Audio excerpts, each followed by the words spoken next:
Welcome to Producer Showcase. I'm Steve Poulos. We've got a great show for you today. We're going to reintroduce somebody that's had a program on our channel for a while and took a little bit of a hiatus in the type of work that he does. He had a lot going on and had to take a break, and now he's back again, and he's going to be doing his show again, and he's got a special guest on this show today that he's going to introduce. I'm going to let him introduce him, actually. I put him on the spot. But first, I want to say hi to Brian Lebre. Hey Steve, how you doing? Welcome back. Nice to see you. It's been a while, but well, I'm going to get things back rolling again. So, and also got to introduce John Weil. Did I say that right? Yes, Weil. Okay, very nice to meet you, John. Pleasure. Thank you. Maybe you can talk a little bit first off, John, about what your title, what it is that you actually, you obviously, I've heard Brian talk forever about you, and I know you're like the man. What is it? And you're being a little humble here, but. I'm not the man. I'm a director of the North American Division of Martial Sciences International. Okay. It's an organization that has over 350,000 members worldwide that are all real-world tactical-based trainers and things like that would train top-tier professionals, specialists, and operators, things like that, not just for the military, but also government agencies and stuff like that. So they want reality-based applications that will be applicable to real-world situations, scenarios. And it's a collective of individuals. It's not a bunch of separate individuals. We all collectively collaborate on every aspect that we do in training. We even challenge each other collectively, and if somebody has an idea or a program or an application or something like that, we collaborate online or in person, or we meet so that everybody zeroes on it and we only go for the most optimal solution for any type of scenario or situation. And Martial Sciences International is not martial arts. I want to emphasize that. Most importantly, just the word martial is in there doesn't automatically mean it's martial arts. Martial Sciences is not martial arts, and that's the first thing that people have to understand. Martial Sciences has nothing to do with martial arts, although martial artists have extracted information and kind of diluted or watered down its intent and everything else. Martial arts is entertainment.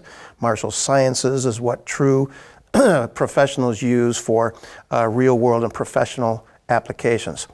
For personal protection, not self-defense.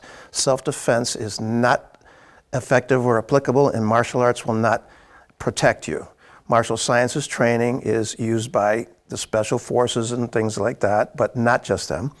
The weakest tier in, or the weakest link in the protection chain in the world isn't the military, isn't security forces, isn't law enforcement, everything else, it's the general public. So we've recently obviously learned in the past decade or so that we have our military forces, we have our security forces, we have our law enforcement and things of that nature, but the general public needs to be able to protect themselves. Martial arts will not give you protection, adequate protection in reality-based, real-world situations, as simple as that. So they need more professional level, top tier, top grade training. And so the individuals that are now providing this solution and service to the people are from the United States Martial Tactical Association. And they provide solutions for every individual, for example, but also they still train members of the military elite groups, not the general personnel. They're only training the top tier people and specialists and operators, and also government agencies, groups and things like that. But so now that information has gone, you've heard that thing from tactical to practical, long time. So that's kind of what it is. It's filtering down, because people are no longer accepting nonsense or, martial arts is entertainment. It's not valid for any real personal protection. I know that's going to draw a lot of comments and things like that. Comment all you want, that's fine. For Martial Tactical Association or Martial Sciences International, there's only a few specialists and things like that you can get the information and the training from that are licensed. They're not certified. They're not black belts and anything like that. These are people that are licensed. They go through special training processes, licensure programs and things like that to be able to professionally present or run programs and curriculum, stuff like that, for not just the general public, but anybody and everybody needs personal protection. Personal protection differs from self-defense in one thing, and that's potency. Martial sciences are potent, martial arts are not. And the potency comes from real-world applications, real-world experiences, battle-born applications and experiences, but also the collective collaboration of a warrior collective of specialists and professionals that they know what they're doing. And so there's no competition, no tournaments or anything like that, but if you want to be able to protect yourself, and personal protection, professional grade personal protection can only be found through this type of information and training. And what's professional grade personal protection? Like I said, it's real world, battle-born, and reality-based training is kind of, those words and terms are getting worn out now because the martial artists and other people have started to try to bring that in and make themselves look a little more potent and legitimate, and it's not going to work no matter how much they do it. They're borrowing terms from a group or an organization or a curricula or content that they don't have full access to. So martial sciences or United States Martial Tactical Association, in the entire East Coast area and everything else, the only place right now that you can get legitimate training and access, and even if you want to become an instructor or trainer or anything like that, is through Brian Lebre at his Kosho facility right here in Biddeford. There is no other place. So anybody else is talking about this, we've heard other people, they start hearing good things, legitimate things, and they start putting it on their web pages and everything else. And I'm not going to get to Flame Fest, but there's only one place on the entire East Coast that qualified. A lot of these guys applied. They actually interviewed. They did everything they could. They even bribed to get in and everything else. Only Brian Lebre did. Now, the only reason that Brian Lebre did is because of his past experience. He was in the Air Force. He was in Air Force Security Forces. He guarded very sensitive places and everything else. But he also has been training in martial arts as well for many years and everything else. He has a successful operation and everything else. But what Brian is concerned about is personal protection. This is for ensuring survival for mankind, not for profit. And that's what this whole thing is based about. So ensuring survival for mankind means that you care, and personal protection means you're protecting what is personal for you. And what is personal? Obviously yourself, but that's not self-defense, that's selfish. Right. So personal is what's personal to you. What's personal to me and everybody, mankind in general, is myself, my family, my property, my community, and my country. Mm-hmm. That's what's personal protection. That's what we are protecting. We don't learn this stuff to fight in a tournament or be a tough guy or even just for self-defense, because self-defense doesn't even enter in. Will never protect you. This is to ensure survival for mankind, and if you're a professional or if you're a housewife or just a general worker, labor, general public person, civilian, doesn't matter.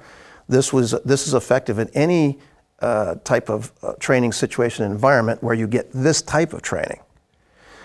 And so there's a lot of individuals that talk a good game and everything else, but martial tactical training can only be found in specialized area and places.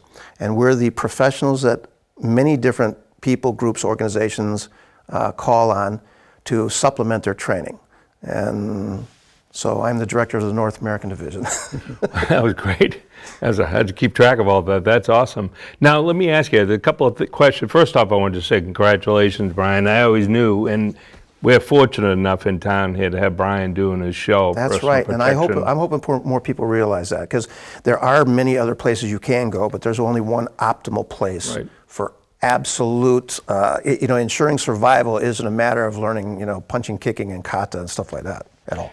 The couple of questions that I kind of pulled out of that, and by all means correct me if I'm wrong, but one of the questions, I'll give both to you and you can answer me. First, I kind of was wondering, is the biggest difference maybe the fact that instead of being reactive, it could be proactive? Yeah, that's the whole idea about this, is that we don't defend against an attack. You put together pre-threat assessment and protective measures to either prevent or just prepare better, so that we're not going to be, if somebody's attacking you and you're defending, you're already too late and things like that. We're not attacking people, but we have a very, very assertive method of dealing with a situation, confrontation, engagement, or encounter. And then we have levels and tiers to work with it, and so. And just to follow up on that, I don't remember what I saw. It might have been a John Wick movie or something. There was a scene that I remembered where this person, I think it might have been John Wick actually, and I really liked those movies, but he knew that something was going to go down. So he kind of looked around the room. He wanted to see what his options were before anything happened. And Pre-threat assessment. Right, okay. And that made a huge difference. And even though it was a movie, it still was very believable in the way that he kind of handled it. The other thing is martial sciences, does it evolve?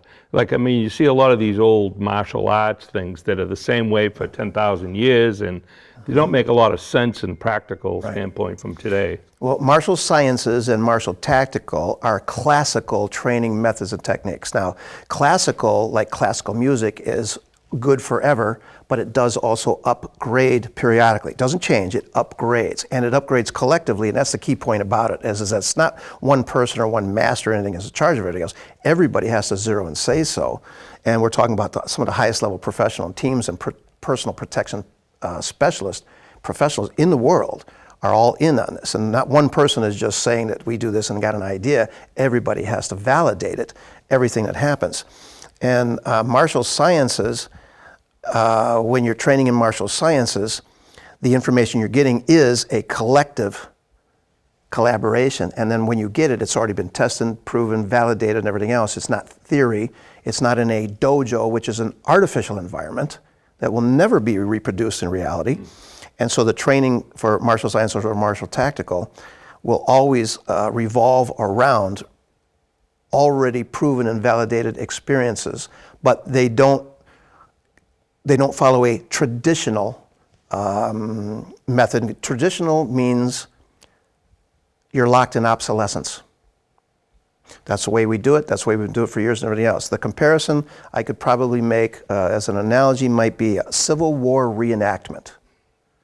That's not modern day fighting and battle and tactics, but you go and Civil War reenactment. Well, you're not going to take a modern weapon into Civil War reenactment because they're locked in their, it's not traditional. And this is what people in traditional martial arts say. That's not traditional, we don't do it. Or they have a style and say, that's not our style, we don't do it that way. Stop the nonsense, okay?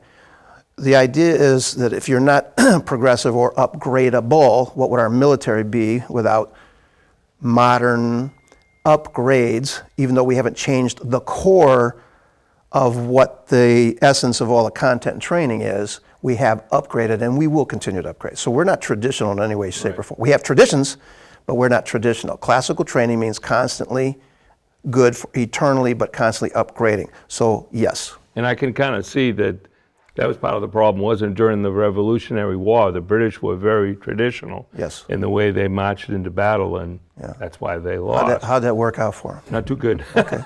Well, and see, there you go. There's proof right there. Right. And we're taking validatable, actual experiences and analyzing them and finding faults and flaws and then finding solutions and resolutions, and we're making sure that upgrades are made not just by an individual and his opinion or style, it's by a group of professionals. And so there's always a forum between the professionals that are looking and saying, that doesn't work, that would work, and so forth. This is why in the movies and current cinema, like John Wick, some of the people from USMTA, United States Martial Tactical Association, were consultants to the trainers and people that taught how to do those scenarios and scenes and stuff like that. So you're going to see the evolution is from the nonsense and the fancy, flashy, philosophical to the more reality-based and everything else. I think that's why these are a lot more palatable to individuals with some real sense or common sense, because they're no longer going to believe that this spinning, jumping kick or flying through the air and stuff,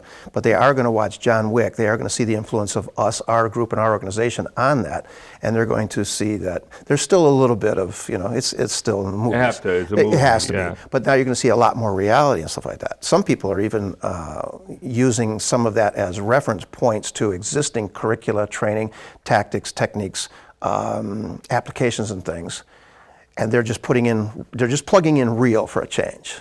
So. Now, Brian, this is a perfect opportunity. I mean, you're the person that I know for years you taught basically, I guess, traditional type martial arts back in the early 90s. I mean, I remember going and filming you with your originals, the school that you had. now you've obviously made that transition. You still do, as John mentioned, offer some of that as well. What is the biggest thing that you saw, or was it an eye-opening experience to actually see somebody like John and the type of training that The truth. yeah, That's what it was, the truth. yeah, You know, you have these people doing all this stuff, and you ask them why, you know, like John said previously, why do you do this? Well, the sensei said so, or my instructor said so. We've been doing it for years, and that's the way it is, period. And, you know, we, as a group, will assess something, and it's like, if it doesn't work, well, why? And it's always why. And trying to prove it wrong, that's what scientists do, right? Try to prove it wrong. When I went for the license that I hold right now, we had to follow a certain curriculum, and we had arrays that we had to do with different things. And we had 20 people plus John validate it. So if you went through the whole array and you made a mistake, you had to do it over. And if you didn't, you had 3 tries. If you didn't do it correctly, in those 3 tries, you were out of the program. And it also had to be validated by everybody in the program, plus the administrators of the program. So it wasn't like one person making a decision or a panel of judges. Even his peers had to validate it. So everybody zeroed and synchronized on the fact that, okay, this is good, this is right. So the confidence that comes from that is good, because now when you transmit that to training and instruction and everything else, these people know and they feel. They can't sense it, they can't cerebralize it. They can sense, they can feel that this is right, this just feels right. So martial sciences fills in all the plugs and holes, the gaps of the fragmented approach that martial arts uses and everything else. They're missing so many pieces of the puzzle and everything else, and that's what they want. But just if I can mention that Brian, even though he taught traditional martial arts and things like that, he's always been, because of his Air Force and military experience and everything else, has always been also employing the practical or the classical approach to all his training. Even though it was traditional and people thought it was and everything else, he was always giving his students that next level, next tier approach and applications to everything he did. And so he was very instrumental in the area of training a lot of people that went on to bigger and better things and more professional things, not just tournament competitors. And because of his real world experiences, I mean, he was guarding and doing very sensitive things. But I'm sorry, before I do that, I want to mention that you don't have to be a soldier. This isn't military training. It's not militant. It's not, especially everything else. This is, the military provides their personnel with certain training. They call on groups like the third-party groups and stuff like that, United States Martial Tactical, to supplement and extend their training and things of that nature. But also the general public now, we can, and martial artists too, we invite martial artists, there's going to be all kind of controversy, but we invite martial artists to look and go through assessment, or basically reality, truth, purity, right? That's one of our things, reality, truth, purity. That's fine, and if you want to do it and that looks good and you could do it, that's fine, but reality, truth, and purity, is it real? Will it work? Is it a solution? Will it ensure survival? Because the biggest thing between martial arts and martial sciences, as I said, is potency. One is, one isn't. But martial arts doesn't assign consequences to what they do. You go, you train, even in a tournament and everything else, that's fine. You go into potentially questionable or lethal situation, kind of everything else, there's no, there are consequences. So all of our training and information, everything else is based on consequences. There are consequences to you training fancy or sport and everything else. There are consequences, and they must be addressed and dealt with. Well, when people learn martial arts, that's the point. They'll go and learn martial arts and everything else, and then they find out it doesn't work.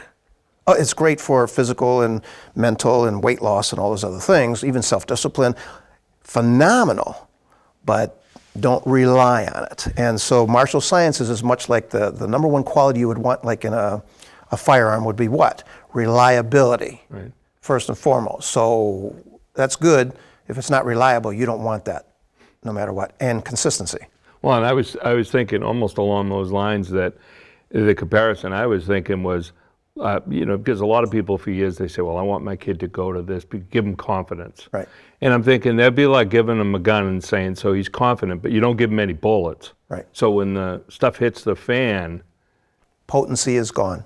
Yeah, there's nothing, and then not only is he not going to be confident, he's probably going to be dead. So the majority of martial schools that you've seen have come and gone and come and gone and come and gone and come and gone. It's because the people have known and sensed and realized after training, get their black belts, paying fortunes and everything else, it really does not work. It was fun, it was entertaining, got in shape. All those other benefits that they put in their yellow page as one thing. Brian Lebre's location, school, and training is still there. The other thing is, he doesn't have tens of thousands of students that are unmanageable and everything else. He has a small group of individuals that are the most dedicated people and everything else, and they're not there for rank and they're not there for anything else. They're there for personal protection. They want to protect themselves, their family, their community, their country, their property, and all that other stuff. They're not violent and they're not crazy people. They're not anybody that's going to be fanatic or whatever. It's just, if you really care about yourself and everything, you want reality. You want something that's actually going to be applicable in real modern day situations. Right. And if you never have to use it, great. But if you do, it's there. And this is the gentleman that can instruct you in that method. And if you come in there from, have previous martial arts training, fine.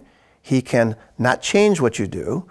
That's fine. Keep your style and everything else. He can upgrade and he can supplement your training. So we train Navy SEALs, we train Rangers, and all people, they start throwing out the names and everything else, and some of them are full of crap, but we actually do, and Secret Service and stuff like this. We don't train them, they have their own training. We supplement their training. They say, okay, one example is close quarter fighting now, because, before things were out open, jungle, different terrain, reality-based environment has changed now to more internal, close quarter, hallways, rooms, and stuff like that.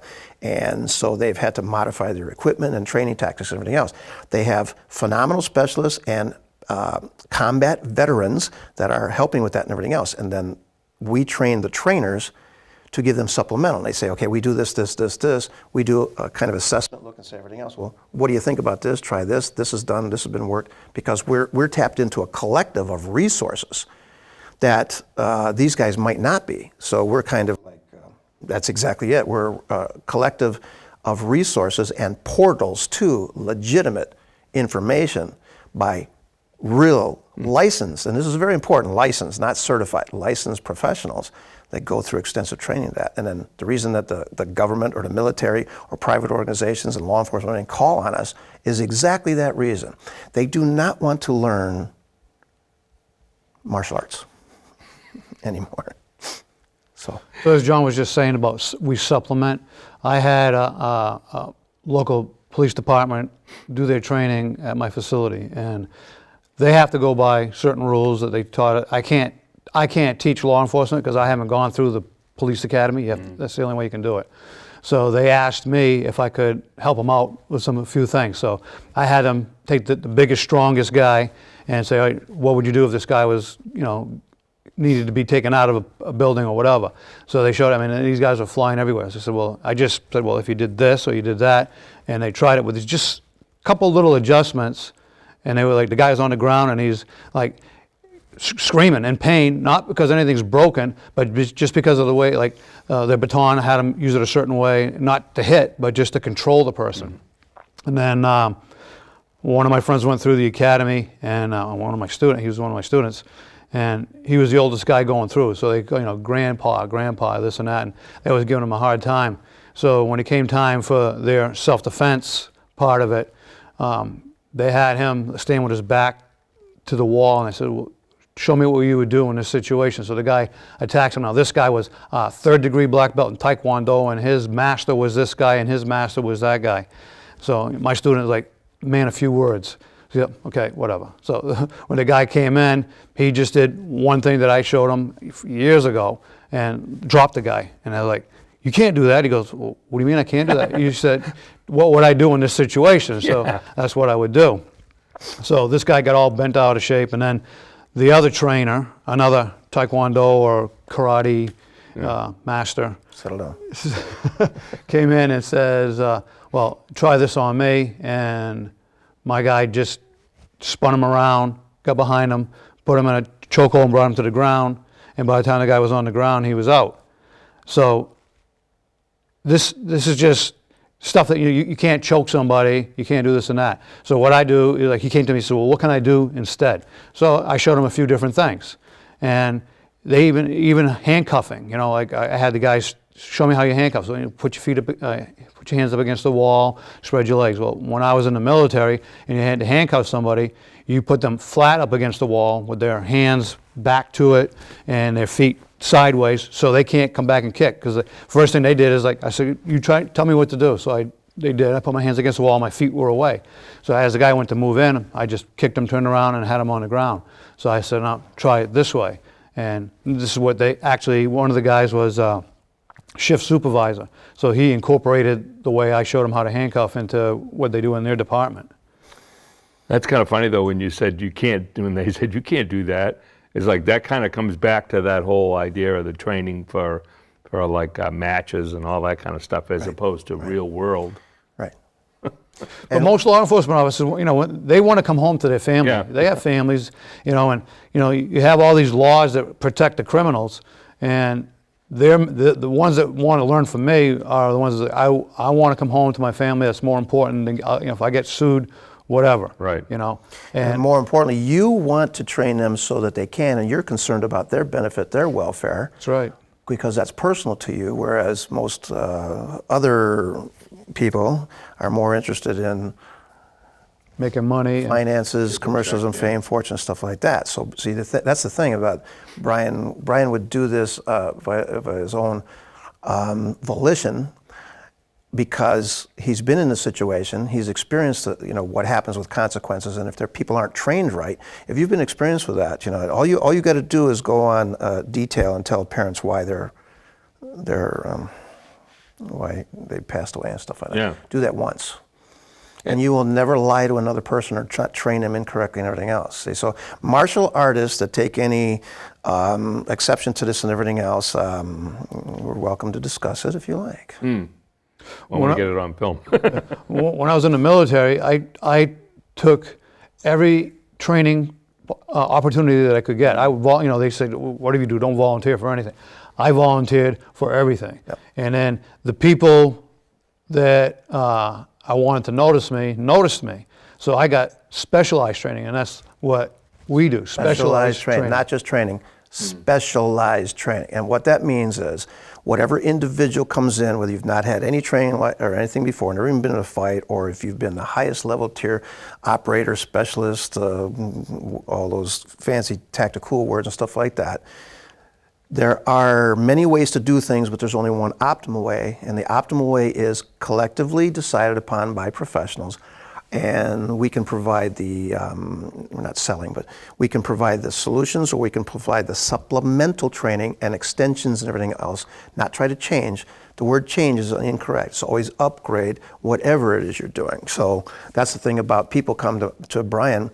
They're not there for rank or anything else. They want to learn how to really supplement their training so that they can survive in their environment. And you don't have to be in the military. You don't have to even be in the law enforcement, anything like that, the general public, because now, like I said, this stuff is coming down and making available to the general public. But we're not training them to be soldiers. That's not it.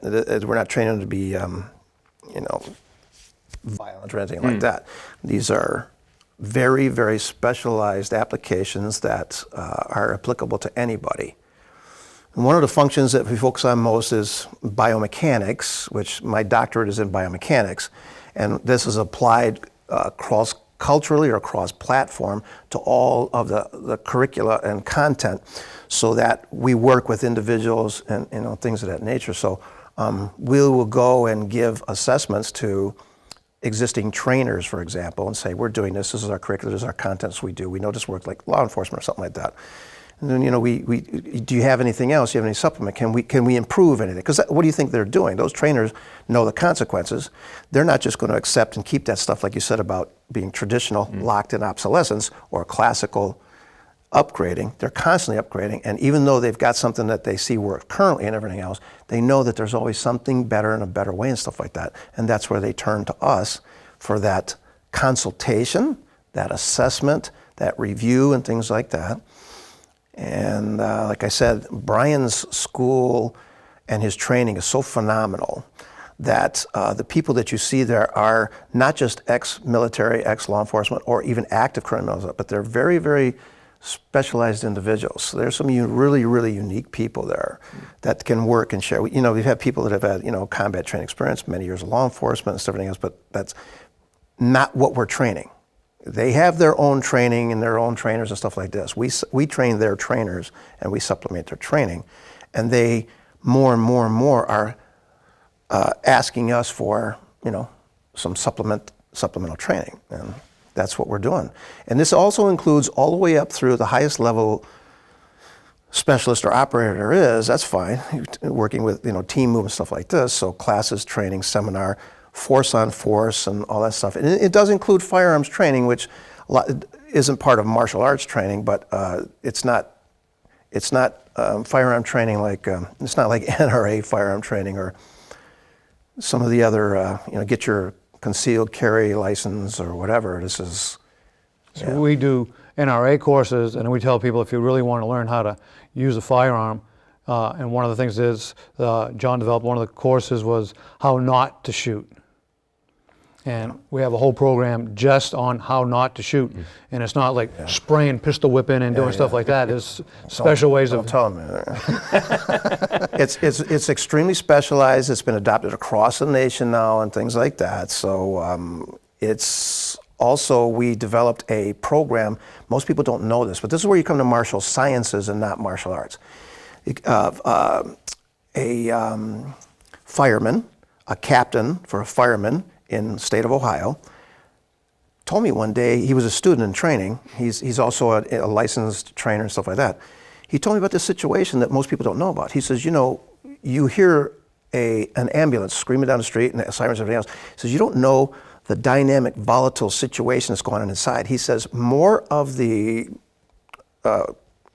technicians or whatever are being hurt and everything else in fights and engagements that are inside this small back container while they're screaming down the street and everything. He had no idea how much is needed for personal protection and stuff like, not self-defense, personal protection. He goes, So we got together, the group and the collective, and this is on video too. Anybody's welcome to watch the whole procedure and listen to everything.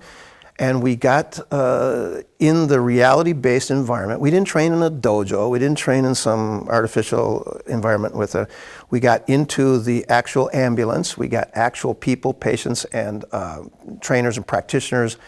We had an Army Ranger, helping with stuff like this because he had other experience for wounded people and stuff like this. We we worked with some of our people that worked in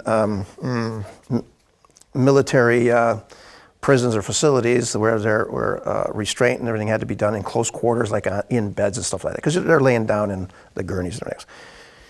So what we did was we went through, listened to all the scenario situations, we developed a curriculum and program for these guys so that when these guys are strapped down or they have people riding with them and everything else and certain things happen, it's all scenario-based, the training, that's what makes it reality-based.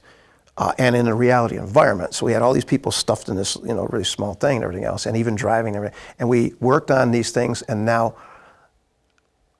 the city is not fielding so many insurance claims about the firemen being injured and everything else and have to pay for their medical bills and everything else because they have now learned how to control the situation better and, personally protect themselves with these specialized training movements that we worked and developed on. So we do that as well, provide the forum for it, the curricula for it, and everything else, but we always, always, always bring in professionals and specialists, and everything is real situations that have already happened. And, it's important, I think, for people to, in that context, you could think of any kind of work you do. Say you go to school to become a carpenter, and the first thing you do when you graduate, the kids graduate or whatever, and now you go out in the real world and learn how to become a carpenter. Exactly. And it's like you learn the basics, but you don't really know what you're doing until, like you said, with all the experience and everything you and the organization and everything have, you have to be put in that real world situation. You have to know how to develop something that will work, not just look pretty. So people in the military, we don't work specifically with the general personnel. We do work with the tier 1, top tier special forces groups and things like that because they have a need for this. And like I said, that's coming down, but we train the trainers. So military basic training is you have a short period of time to get up to speed or a certain amount of standards and curriculum and everything else, but then you could be right from there. What do you got? 8 weeks of training and with all a variety of training and everything else. Well, this is where the special groups and tiers and stuff like this need supplemental training to go beyond. Like you said, you only get so much in school, but now you got to go out and apply it. Well, they've already gone through the school, basic training. They're in the special group operations and things like that, joint operations, whatever. And now they're applying it. And now as they're applying it and everything else, they're finding out where they need some upgrades. And it's not just all weapons. Sometimes it's strategy, stratagem, tactics, even just a curriculum. And we train their trainers. We don't go in and train a group. So people have said, well, he trains the Navy SEALs. I do train Navy SEAL trainers. I don't train SEALs specifically. Right. But if they're there and they're training, or the trainer brings them, that's fine. But that's what we'll do, because we'll get with the trainer, because get with the personnel and train them. We're not there to infringe on their training or their curriculum. We are there to supplement. And the trainer is the one that wants to know and provide his guys more training and everything else. And the trainer himself, you know, he wants to go deeper and deeper, deeper down the rabbit hole. And you see, you know, even earlier you were talking about something, you made a point that's important when we talk about how the world is changing and stuff. Perfect example, Vietnam jungles, okay? You had Green Berets, Special Forces over there fighting. They had to learn how to fight in the jungles and stuff. Right. Which, you know, even go further ahead in 1991, now you're in the sand, in the desert, and the heat, and a lot of the tactics you would use there obviously had to be kind of adapted and overcome. And then you get into situations where you have, you know, even the Marine Corps went from like Second Force Recon into, they reinstituted the Raider Battalion, or the Raiders, actually. And the same thing with SEALs. And that's another thing people don't know. There's like 5 teams, and then the 6th team is actually a different ball game altogether. That's the tier 1 part that you were talking about earlier. And each one branches off to another specialist when certain things. And so there's not a jack of all trades, master of none. You have to evolve all the training. And you have to be able to be a part of all of that and consolidate, not mix. So when you say mixed martial arts,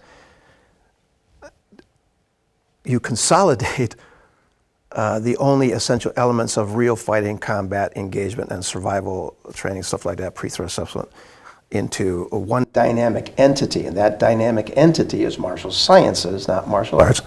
U.S. Martial Tactical Association is they are disruptively innovative. You used an analogy the other day about we do green juice and stuff, right?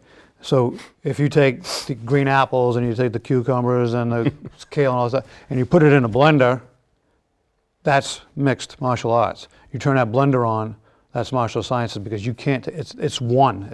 You can't take it apart. Once you push that button, it's consolidated. That's it. So this is what the trainers and the specialists and everything else are, and what Brian does and things like that. And he can easily apply to any type of situation or circumstance, and it's more difficult to explain. You got to try it. You got to experience it.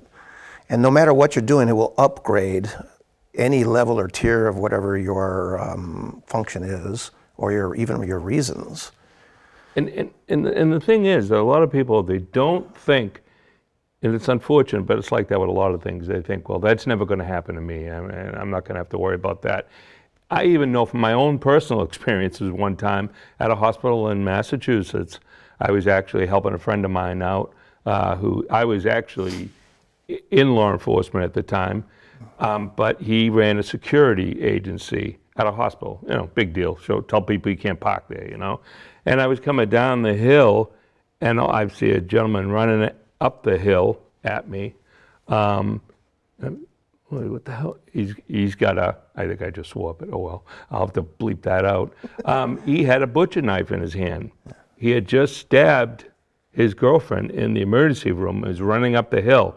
Now, I didn't have anything, basically. I was just a parking attendant, more or less. And I'm thinking, geez, my life is over. What the heck do you do in a situation like this? And luckily, out of the side of the hospital, there were a couple of guys from the funeral parlor picking up a body who saw all this happening and ran out and tackled the guy. Yeah. And this is the truth, a real world situation. And that's when it makes you think, you know. Now in that case, I was in a uniform, I was a definite target. But you talk about the type of training that we're talking about here, martial sciences. You know, you could have a housewife. She maybe wants personal protection. Oh, I have to go grocery. I go to the ATM machine. I want to know how, in my life, what kind of training I can do to kind of protect me. But obviously, somebody working in the back of an ambulance, especially in a lot of the cities, I think New York used to be like that. A lot of them are cross-trained, being police officers and emergency services, I think they call them. Have to. Yeah. So a different type of training, but it's, you know, geared towards the type of work maybe you do or what you're actually looking for. Precisely. The original concept behind is that you can't really teach people anything like this. You can train them too, but warriors are programmed. And what I say programmed is they're trained in such a way that they're programmed to act appropriately during different levels and layers and tiers of escalation. So if you're just taught and you have to remember, recall, react, defend, never going to happen. Not a real situation. Whoever's watching this knows you know what I'm talking about. Those that don't know what I'm talking about are martial arts people and everybody else that think they know stuff like this are, you know, they're going to be in conflict with it. But they know what I'm talking about, you know. So the programming is so super sophisticated, it's exciting, and I'm really excited about that because of the methodology, the curricula, the sequencing of the training curriculum and everything else is what's missing from everybody else. That's what distinguishes what we do from anyone or everyone else. And a lot of people, even though they want upgrades or they want supplemental training, they want access to this curricula and they want access to this sequencing process because they understand now that it's programming. And when people go out and they fight and find out what doesn't work and everything else, or something does happen to them, the very first thing, and we did this actually with interviews, very first thing every one of them says, I never thought this would happen to me. Well, there's your reason right there. But then now you're training after the fact. And the first thing they do is they go to a martial arts school. And martial arts is fantastic, wonderful. They shouldn't call it martial. They should call it something else because there's nothing martial about their intent. They don't have consequences. The curriculum and everything else. Their style and their masters and the whole ranking system and all of this stuff is artificially created for not generally the best or moral reasons. And an individual that really needs to survive and protect everything else, it's not that martial arts training is bad, that's good. And martial arts people haven't done anything wrong and everything else, they've simply been misled. Yeah, and you know, and earlier you mentioned something to Brian kidding around about when he was talking a little bit about type of training you do, so just don't give away the store or something like that. That's the one thing about Brian in doing his show, that he's giving people a lot of really valuable information, enough to understand that there are ways to actually protect yourself. He's obviously, you know, a lot of people, well, we're not telling you that until you cough up the dough, and Brian does it for us, which what we great. do, and this is a very important statement, I think, about the whole thing about what we do and if you talk to and train everything else. Nothing we do is secret. Nothing we do is mysterious. Nothing we do is hidden. Nothing we do is inaccessible. It's protected. A little knowledge is a dangerous thing. Right. It is protected. If you want to train, come and get it, but don't read it on the internet. Don't go looking this up on the internet. There is absolutely nothing on the internet that is legitimate or credible. So nowhere. You can Google all day, you can Yahoo all day. There is nothing credible or legitimate about martial science or personal protection on the internet, period. It is not something that you can read about and understand and comprehend. You have to experience it, and it's not for sale either. And so I look, you know, having worked in bars for years, from, you know, Old Orchard Beach all the way up the coast here. People would come in. Martial arts, for one thing, like I said, I've done it for years. I think they have a false sense of security or toughness or whatever. Exactly right. And see a guy walk into a bar, my size or whatever, and he's got a karate jacket on and, Sensei Joe or whatever. And some little guy on the bar, sitting at the bar having a few drinks by himself, is listening to this guy run his mouth, I won this tournament, I did this, I did that. And this guy has absolutely no training, but he's just tough as nails, and get off his bar stool and just clock the guy and lay him out, and it's like, what did all that training teach you? Here's the guy with no training, but just has the mentality that, he's going to take this guy out and nothing's going to stop him. Yeah. I had, not too long ago, somebody from a different martial arts system comes in and says, what is this that you're doing? And I told him, and he said, what is these licenses and stuff? Are you paying for that? And I'm like, yeah. He goes, well, what's your return on that? Like, I go, I'm getting the knowledge, number one, and I have access to information that nobody else does. I go, you can't put a price on that. Well, I wouldn't pay for, if I'm not going to be making, like triple my money on what I paid on it. And I'm like, well, that's why you're not here. Well, yeah, and we're not soliciting. We don't need members and stuff like that. And there's none of that stuff. But Brian was doing genuine martial training before it was a thing.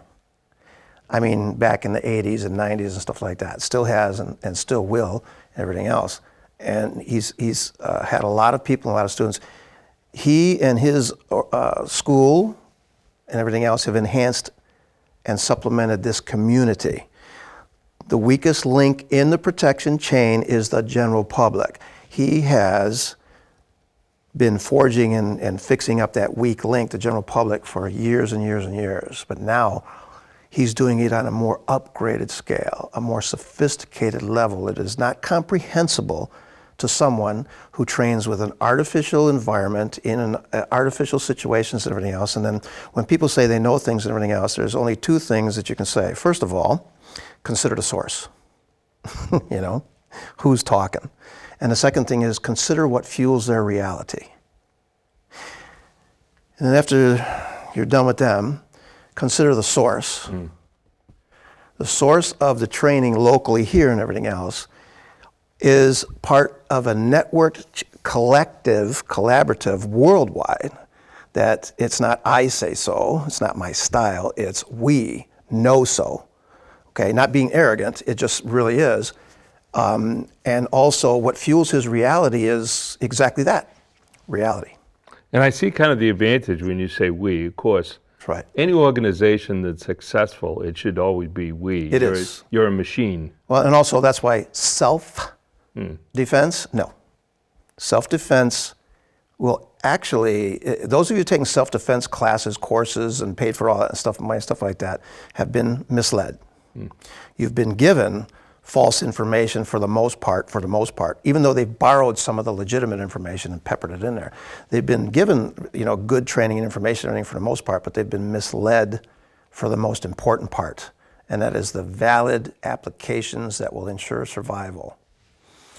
We could go on forever, or at least I could. We're probably getting tired of talking about it, but Never. Oh, that's good. I just wanted to say one thing too. Is like, I've done a lot of courses, different courses, and people have come in and done it, and then the next thing you know, they have a business card, and one of them was on tactical pen.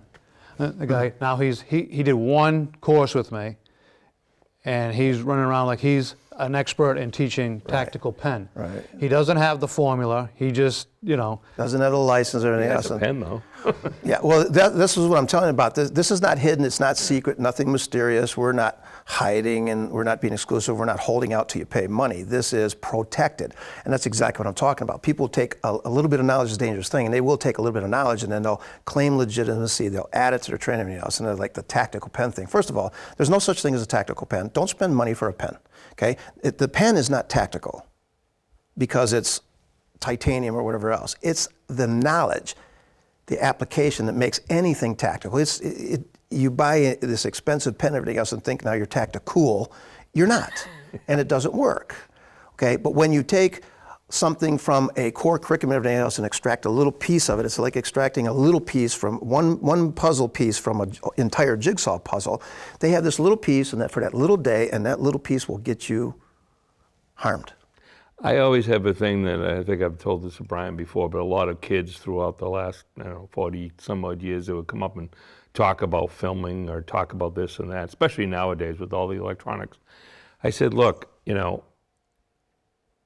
everybody I know, from a little kid to the oldest person I know, can get their hands on a pen or a pencil. Right. But how many authors do I know? Right. And there's, what do you mean about that? I said, that's a tool, but it's useless without the knowledge. That's correct. And I guess that's sort of the same with this, So many people have attended training and seminars, classes, and everything else, and again, a little knowledge is a dangerous thing. They're taking that and they're capitalizing on it, and they're running classes and seminars and claiming legitimacy or whatever. Just be careful.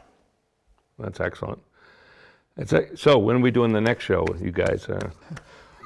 I know you've got John, you live out Michigan. I currently live in Michigan, that's right. USMTA and Marshall Science send me all over and stuff like that, so I go to different places and train different groups and professionals and stuff like that. Instead of the logistics of getting a group together to come to me, they kind of send me to these places and everything else. And I'm willing to go anywhere and everywhere. We've got a serious group of individuals committed to ensuring survival for mankind, not making profit, whether it's martial arts or military or non, or just a private group and things like that. We legitimately train real estate people because of they get in all kind of stuff like that. We legitimately train hospital personnel, or all these other situations where people, you don't normally hear about it and everything else. You hear about all these skirmishes and fights and shootings and all this other stuff in the news about these big events and places, but you don't hear about these daily events that are occurring in everyday lives and careers and jobs and locations and stuff like that. Corporate executives and things like that are now requesting our services, our solutions to train their people and stuff. So, you don't have to buy anything. There's no uniforms, there's no patches, anything else. And we go to them, and 9 times out of 10, we go on site and things of that nature. They don't have to come to a dojo or anything like that. They on site to learn in their daily environment because, that's where... That's the back of the ambulance. Exactly. Yeah. That is so fast. Oh, by the way, that ambulatory protection, they haven't names or anything out, has spread like wildfire because we submitted the information. The captain in Ohio, Rick Sacco is his name, has helped make others aware of this special training and solutions that he, out of the goodness of his own heart and everything else, and his genuine concern for his people, right? The ambulance would come up to the emergency room, and the patient would go in one room, and then the guy that helped him goes in another room and needs emergency services because there's all kind of crazy things, and nobody sees this and nobody knows this. But now it is spreading like wildfire, and many other firemen, fire rescue and first responders, stuff like that, are also looking into this type of training. And it's not replicable or repeatable, and it's not hidden and mysterious, but it is protected. So because we want to make sure that we don't want the latest trending individual with his mystical powers and skills and stuff like that to say, yeah, I know that, and no, you don't. You don't want Mr. Tactical Pen. I said I would behave today. I said I would behave. And as you mentioned several times, we're lucky that we have somebody in the area very fortunate, here. and that's the thing, because there are many choices, and there are like many martial arts schools, there are many self-defense classes. A new flyer comes out every day, and claims and stuff like this on the internet and everything else. I'm telling you, and if you want to compare, if you want to have a conversation, if you want to be civil about it, right, and you want to, I will behave, but we can discuss. I won't tell you you're wrong. I'll simply explain all the ways you're not right. And we'll sit down with Brian, or actually physically train. We're not going to talk about it. We come and train, right? And experience it, see for yourself. But they can go to many places. My recommendation is, okay, if you want to go and decide to go to these other places, start here first in the East Coast, Maine, New England, anything else. Just start here first and at least get some guidance. And maybe if you end up somewhere else, that's fine. Okay, because people are more about convenience and cost and things like that, not practicality, or reality. And so Brian will provide you, and if not, he'll guide you, because he does have many students. Many of his students have gone through the licensure process, USMTA licensed, martial science licensed, certified. There are some certifications though. To be a trainer, instructor, consultant, and stuff like that. Solution provider is a fancy name everybody's banding about now. But he can be a first source. And then if you decide to end up somewhere because it's closer, because it's cheaper or convenient, okay. But at least start at the seed, the root, the source, and then go to one of the branches. But you need to filter. You need to filter. And one more thing too, before we go, in listening to you talk about all of this, one of the thoughts that came to mind when you were talking about, reacting to threats and stuff, is I was kind of thinking about actually in driving a car. When you first drive, learning to drive a car, you have to think about putting your foot, I have to put my foot. When you've been driving for a long time, and hopefully if you're a good driver, you don't even think of it. Your body, you automatically react. Correct.